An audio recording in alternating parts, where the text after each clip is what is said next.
আপনার কি মনে হয় বিলাসিতার কোনো শেষ আছে? সিঙ্গাপুরের ৪৭ বছর বয়সী মিলেনিয়ার একজন একটি বইতে লিখেছিলেন, আমাকে প্রায় বিদেশে যেতে হয় এবং আমি ফ্লাই করি ইকোনমিক ক্লাসে। তো একজন আমাকে জিজ্ঞেস করলো, আপনার এত টাকা থাকার পরেও আপনি কেন ইকোনমি ক্লাসেই ফ্লাই করেন?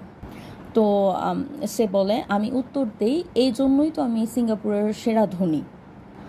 আরেকটি মূল্যবান কথা সে বলছিল, সেটা হলো বিলাসিতার আসলে কোনো শেষ নাই, এটার কোনো সমাপ্তি নাই। আজকে আপনার এটা ভালো লাগবে, আবার কিছুদিন পর আপনার আরেকটা জিনিস ভালো লাগবে। কোনো বিলাসিতাই আসলে আমাদের তৃপ্তি শেষ করতে পারবে না। যেমন ধরেন, আমি একটা গুচির ব্যাগ কিনলাম, মানে যখন কিনেছি তখনই হলো আমার খুশি লাগবে, দেন তারপরে হলো আমার কিনতে মন চাইবে হলো বারবেরি। এটা আসলে হলো নেভার এন্ডিং প্রসেস। আপনার আজকে একটা ভালো লাগতেছে, কিনতেছেন, তারপরে আবার আরেকটা ভালো লাগবে, কিনবেন, আবার আরেকটা ভালো লাগবে, তারপর আবার কিনবেন। আসলে এই ভিডিওটা করা হলো আমার নিজের জন্য। আমাদের সবার কথা জানি না, তবে আমার মধ্যে এই সমস্যাটা আছে।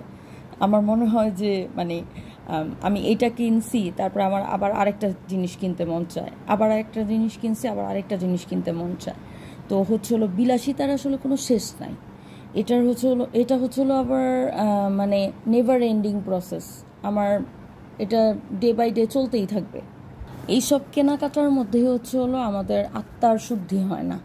এই অসুস্থ কেনাকাটার কারণে হলো এই দৌড়ে যাওয়ার সময় হলো আমরা আমাদের আত্মার তৃপ্তিটা নষ্ট করে ফেলি।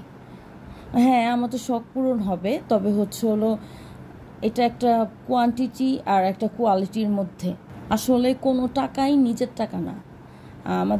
আমাদের কিছু টাকার থেকে যদি আমরা সমাজের সবার সাথে হলো এটা শেয়ার করি, কিংবা ছোট ছোট নিজের আর্থিক অবস্থার মানদণ্ড অনুযায়ী সবার সাথে যদি টাকাগুলো একটু শেয়ার করার চেষ্টা করি, তাহলে আমাদের দ্বারা আরও হাজার হাজার মানুষের উপকার হতে পারে।